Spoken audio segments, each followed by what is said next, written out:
Bonjour les amis, j'espère que vous vous portez bien ce matin. Alors, nous-mêmes, nous sommes en forme, nous sommes revenus pour notre production journalière, comme c'est d'habituel, de vous présenter toujours une production pouvant vous permettre de rectifier votre façon de communiquer et aussi d'apprendre, de ne pas parler français comme le paroquet, mais aussi de savoir tout ce que vous faites sortir de votre bouche. Ça tire une racine quelque part, il faut le savoir. Alors, nous sommes l'école de grammaire et littérature, une seule chaîne éducative et aussi éducationnelle qui se met à vous apporter des éclaircissements sur votre façon de parler français, votre façon de communiquer, mais surtout vous apprendre sans pour autant faire des efforts. Alors, aujourd'hui, nous allons parler des sortes d'interrogations qui se trouvent en français. Nous avons trois sortes d'interrogations en français. Nous avons l'interrogation totale, l'interrogation partielle et l'interrogation alternative. Alors, est-ce que vous en savez? Vous parlez, vous posez des questions aux gens, mais sans savoir, est-ce que vous avez utilisé l'interrogation totale, l'interrogation partielle ou l'interrogation alternative? Alors, aujourd'hui, vous allez en savoir. Comme ça, après cette production, après que vous avez suivi cette production, que vous soyez vous-même capable de dire, la question que j'ai posée ici, ça se trouve dans l'interrogation partielle ou ça se trouve dans l'interrogation alternative ou bien totale. C'est ça le souci. C'est ça la beauté de l'école de grammaire et littérature. Alors, vous savez le travail que vous avez. Le seul travail que vous avez, c'est de pouvoir vous abonner seulement et d'envoyer, d'activer des cloches de sonification. Puis, envoyer cette production aux autres. Toute production que vous suivez, ne soyez pas vous-même qui êtes au courant de ça, mais aimez partager aussi avec les autres. Nous allons passer de manière pratique et non théorique à cette leçon d'aujourd'hui. Alors, l'école de grammaire et littérature est là pour vous. Soyez connectés à tout moment, chaque jour. Abonnez-vous, activez des cloches de notification et n'oubliez pas de partager aussi aux autres. Car vous ne pouvez pas vous-même vous perfectionner en communication française, mais vous devez aussi aider les autres à pouvoir se développer. Alors, en français, nous avons trois types d'interrogations. Ces trois types d'interrogations, nous avons l'interrogation totale, l'interrogation partielle et l'interrogation alternative. Alors, c'est quoi l'interrogation totale? Quels sont les éléments qui démontrent l'interrogation totale? Alors, l'interrogation totale, c'est que vous devez savoir de manière pratique, c'est une interrogation qui est marquée par l'intonation ascendante ou l'intonation montante. Ça veut dire, dans une phrase, quand on pose la question avec une voix montante, ça s'appelle l'interrogation totale. Alors, cette interrogation se met seulement avec des personnes, mais aussi avec des sujets parlants. Par exemple, je pose la question, Jean est parti. Jean est parti. Je monte la voix pour signifier qu'il s'agit de l'interrogation montante.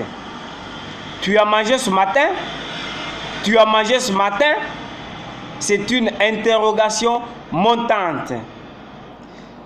Le gouvernement vous a récompensé? Vous-même, vous êtes passé aux médias? Vous avez étudié? Tout ça, ça s'appelle l'interrogation totale. Elle est marquée par la voix montante. l'intonation ascendante ou l'intonation montante. Nous sommes en train d'expliquer ça de manière pratique. De manière pratique. Justement, quand vous parlez, vous allez vous en rendre compte. Ici, il n'y a pas de problème de pronoms interrogatifs. Non. L'interrogation totale n'a pas besoin de pronoms interrogatifs. Non, on n'en a pas besoin. Ici, c'est justement direct à montant. Direct à montant. Ça veut dire, comme j'ai posé la question là pour expliciter, je vous dis, vous avez parlé au téléphone? Vous avez échangé avec Jacques? C'est l'intonation montante qui marque l'interrogation totale. Alors, deuxième interrogation, nous avons l'interrogation partielle. L'interrogation partielle est marquée par l'intonation descendante ou l'intonation descendante. Pour dire que dans une phrase, lorsqu'on pose des phrases avec des éléments que nous allons énumérer ci-dessous, avec la voix qui s'abaisse, la voix qui descend, ça s'appelle l'interrogation partielle. Alors, l'interrogation partielle, d'une manière générale, s'utilise avec est-ce que. C'est ça l'interrogation partielle. Souvent, dans une phrase, quand on utilise est-ce que et qu'on pose la question, sachez qu'il s'agit de l'interrogation partielle. Par exemple, est-ce tu as mangé? Est-ce tu viendras? Vous savez comment je suis en train de changer d'intonation dans cette phrase? Je commence avec est et je descends. Ça s'appelle l'interrogation partielle. L'interrogation partielle ne se borne pas seulement avec est-ce que ou avec est, mais aussi utilise des pronoms interrogatifs. Des pronoms interrogatifs en français, nous avons qui, que, quoi, lesquels ou quels. Ce sont des pronoms interrogatifs qui utilisent l'interrogation partielle. Dans la phrase, par exemple, qui a mangé? Qui est venu? Quoi tu cherches? Lesquels vous parlez? Lesquels dont vous parlez? Lesquels est venu? Donc, on pose cette question. Donc, en commençant, parce que l'interrogation partielle, souvent, a besoin de cette façon de manipuler la phrase française. Soit c'est avec l'interrogation, soit c'est avec l'intonation qui monte, mais on chute avec l'intonation qui descend. C'est comme dans cette phrase-là, avec est-ce, avec qui, avec quoi, avec que, avec lesquels. Par exemple, que dis-tu? Que dis-tu? Que cherches-tu? Que cherches-tu? Que cherches-tu? Donc, il n'y a pas besoin de faire monter la voix, mais plutôt d'en descendre, de faire descendre la voix.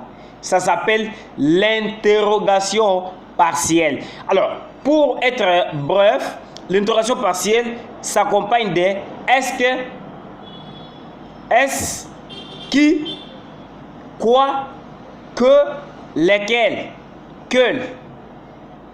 Alors, quand vous utilisez ça dans une phrase, sachez que vous avez utilisé l'interrogation partielle. Nous voyons maintenant l'interrogation alternative.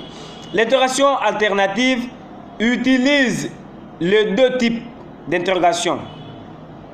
Utilise à la fois l'interrogation totale, l'interrogation partielle.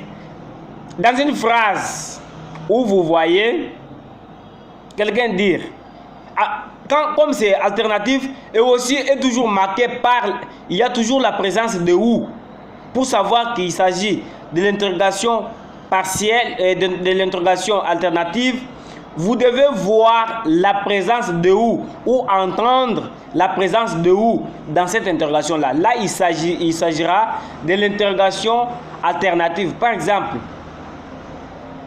tu cherches Jacques ou Jean. Tu cherches Jacques ou Jean. Vous voyez, dans cette phrase-là, il y a la présence de où. Tu viens ou tu ne viens pas. Est-ce que tu as mangé ou tu n'as pas mangé? Donc, dans une phrase, quand on pose la question et qu'il y ait la présence de où dans cette phrase-là, ça s'appelle l'interrogation alternative. Pourquoi c'est l'alternative? Parce que c'est supposition. C'est une supposition, une présomption. Quelqu'un veut tout justement avoir de la précision auprès de qui son interrogation est partie. Alors, bref, l'interrogation totale porte sur la phrase, mais avec la phrase entière, bien sûr, avec la voix qui monte, avec l'intonation ascendante ou montante. Nous reprenons. L'interrogation totale est marquée par l'intonation ascendante ou montante. Dans la phrase, par exemple, tu es venu me voir, tu es venu me voir. Vanessa est partie. Vanessa est partie. C'est une interrogation totale. L'interrogation partielle, ici, c'est une interrogation qui est marquée par l'intonation descendante ou la voix qui baisse. Ce n'est pas la voix montante, mais la voix baissante. S'accompagne de est-ce que, est-ce, et des pronoms interrogatifs comme qui, que, quoi, quel, lesquels. Par exemple, est-ce que tu as mangé?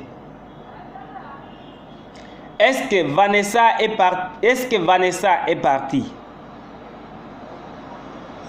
Qui est venu? Quoi de neuf? Que cherches-tu? Ça s'appelle l'interrogation partielle. L'interrogation alternative, ici, il s'agit seulement que dans cette façon de parler, dans cette phrase interrogative ou dans cette phrase où l'on a posé la question, qu'on trouve la présence de où. Là, il s'agira de l'interrogation alternative. Et maintenant que vous avez appris avec nous ces trois types d'interrogation, l'interrogation totale, l'interrogation partielle, l'interrogation alternative, alors qu'est-ce qui vous reste? Abonnez-vous, activez des cloches de sonification pour suivre les cours de grammaire et littérature chaque jour, parce qu'il y a toujours une production chaque jour.